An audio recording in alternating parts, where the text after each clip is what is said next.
क्या ये इत्तेफाक है कि अल-फलाह मेडिकल यूनिवर्सिटी के डॉक्टरों का नाम दिल्ली के बम ब्लास्ट में आया जिसने पूरा देश को हिला दिया, या फिर जानबूझकर सुनियोजित तरीके से दिल्ली के पास खड़ी की गई ये एक आतंकी फैक्ट्री है? क्या ये मेडिकल कॉलेज है या फिर आतंक का वो हेडक्वार्टर जिसने पूरा देश को हिलाकर रख दिया? हिंदुस्तान को दंगों की आग में झोंकने की थी, हिंदू मुस्लिम दंगे करवाने की थी, भारत में गृह युद्ध करवाने की थी। और इसीलिए सवाल है कि अल-फलाह यूनिवर्सिटी क्या एक पाठशाला है या फिर आतंक की एक सोची समझी प्रयोगशाला?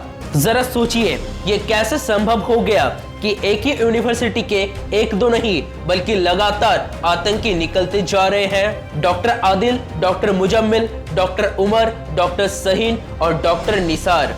और ये कोई साधारण संयोग नहीं कि ये सारे लोग कहीं ना कहीं इसी यूनिवर्सिटी से जुड़े हुए हैं। डॉक्टर आदिल जो पोस्टर लगाते हुए पकड़ा गया था, उसने इसी यूनिवर्सिटी का जिक्र किया था कि सारी साजिश यही मिलकर प्लान की जा रही है।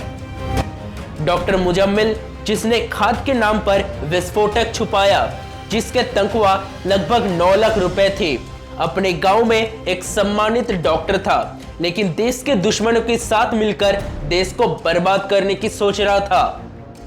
डॉक्टर उमर जिसके साथ ही पकड़े गए, उसने खुद को फिदायन बनाकर लाल किला के सामने i-20 कार में उड़ा दिया। खुद तो ये साला बाबर के नाजायज औलाद मरा ही, लेकिन 13 निर्दोष लोगों की मौत की वजह भी बन गया। और अगर बात करें दूसरी तरफ डॉक्टर शाहीन, जौस मोहम्मद से पैसा लेकर और मसूद अजहर की बहन से फरमान लेकर हिंदुस्तान में नौजवानों को भड़काने का काम कर रही थी। और डॉक्टर निसार उल हसन जिसे श्रीनगर में आतंकवादी संबंध के चलते नौकरी से निकाला गया था, वो डॉक्टर भी इसी यूनिवर्सिटी से बिना वेरिफिकेशन का प्रोफेसर बन गया और अब वो फरार है।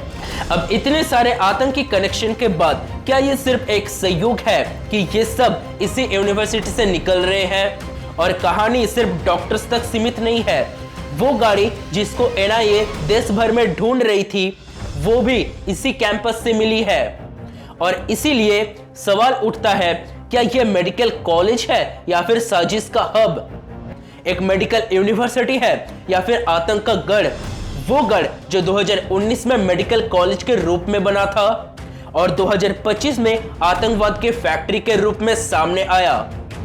यह सवाल इसलिए भी महत्वपूर्ण है क्योंकि इस यूनिवर्सिटी की शुरुआत 1989 में समाज सेवा के नाम पर हुई थी, लेकिन आज देश को बर्बाद करने वाली पहचान बन चुकी है, आतंक का पर्याय बन गई है। अब बहुत सारे सवाल सामने आ रही है। स्टाफ की भर्ती में लापरवाही क्यों? जब 20 से 30% डॉक्टर्स कश्मीर से हैं, तो उनके बैकग्राउंड की जांच क्यों नहीं हुई? क्या ये अनजाने में हुआ या फिर जानबूझकर आंखें मोड़ ली गई? मेडिकल लैब में अमोनियम नाइट्रेट मिलता है, जबकि कोर्स ऐसा कोई है ही नहीं जहां से विस्फोटक सामग्री बनाई जाए। खाद के नाम पर क्विंटल क्विंटल विस्फोटक वहां मंगाया गया। दिन में पढ़ा रहे थे और रात को जिहादी साजिश रच रहे थे। कोडवर्ड ऑपरेशन का इस्तेमाल हो रहा था। अब एनआईए और ईडी दोनों इन्वेस्टिगेशन कर रहे हैं। फाइनेंशियल रिकॉर्ड्स की जांच हो रही है। पता चला कि इस यूनिवर्सिटी को विदेश से फंडिंग आती थी और इसे छुपाया जा रहा था। टर्की में बैठे किसी हैंडलर से ये लोग संपर्क में थे। सवाल फिर वही है कि क्या ये यूनिवर्सिटी अचानक आतंक का अड्डा बन गई या 2019 में मेडिकल लाइसेंस मिलने के बाद एक बड़े खेल का हिस्सा थी? सवाल हमारा सुरक्षा एजेंसी से भी है। राजधानी के इतने पास आतंक का गढ़ बन गया और किसी को भनक तक नहीं लगा। बहुत महत्वपूर्ण सवाल है इस यूनिवर्सिटी को लेकर। इस पर एक्शन चल रहा है।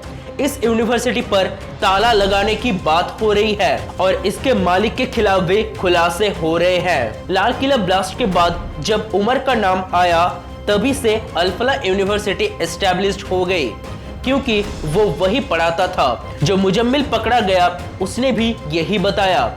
फिर कई खुलासे हुए।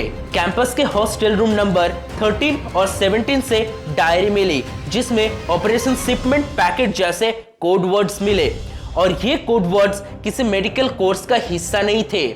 इसी कैंपस में वो संदिग्ध कार मिली जिसे बॉम्ब स्क्वाड ने सील किया। अब सूत्रों के मुताबिक रात में हॉस्टल में मीटिंग्स होती थी जिसमें कई लोग शामिल होते थे।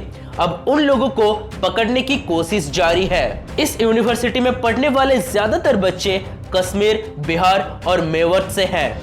हर साल अरब देशों से डोनर्स दान के नाम पर मोटी रकम भेजता था। ट्रस्ट का कहना है कोई फंडिंग नहीं थी, लेकिन ईडी के जांच में पता चला कि अरब से आया पैसा दान नहीं बल्कि टेरर फाइनेंसिंग की कड़ी हो सकता है। अब क्या ये पैसा टर्की वाले हैंडलर ने भेजा था? क्या ये जैश-ई-मोहम्मद से आ रहा था? कहां से आ रहा था आखिर ये पैसा? क्योंकि तनख्वाह मोटी मोटी थी डॉक्टर्स की, लगभग 8 से 9 लाख रुपए। उसके बावजूद ये लोग टेरर एक्टिविटीज का हिस्सा बन गए। इस यूनिवर्सिटी के बारे में जितना बताए उतना कम पड़ेगा। विवाद पर विवाद इस यूनिवर्सिटी की पहचान बन चुकी है। यूनिवर्सिटी अपने वेबसाइट पर NAAC+ का मान्यता का दावा करती है, लेकिन इस दावे को NAAC ने फर्जी बताया और कारण बताओ नोटिस जारी किया। इसके बाद यूनिवर्सिटी की वेबसाइट बंद हो गई है। इस यूनिवर्सिटी में स्टूडेंट्स का डेटा भी गायब है।